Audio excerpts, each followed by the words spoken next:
ഖദീജ എന്ന 65 വയസ്സുള്ള ഉമ്മ ഭർത്താവായ നബിതങ്ങളെ കാത്തു വീടിന്റെ വാതിലിൽ നിന്നു. നബി സല്ലല്ലാഹു അലൈഹി വസല്ലമ തങ്ങൾ വന്നു, സലാം പറഞ്ഞു, അകത്ത് കയറി ചിരിക്കുന്ന മുഖത്തോടെ സ്വീകരിച്ചു.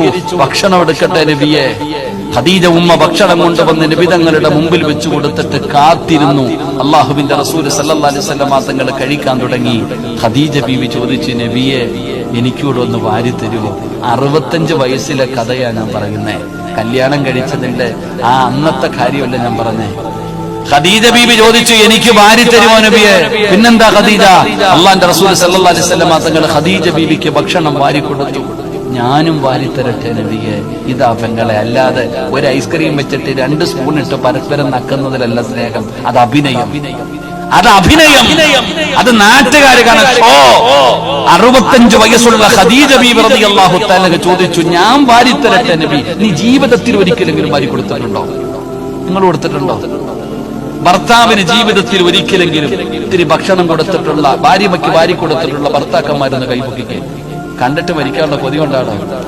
ഒന്ന് കൈപൊക്കിക്കേ. ഭർത്താവിന് ഒരിക്കലെങ്കിലും ഭക്ഷണം വാരി കൊടുത്തിട്ടുള്ള ഭാര്യമാര്. സുബ്ഹാനല്ലാഹ്, അല്ലാഹു ഈമാൻ തരുമാറാകട്ടെ.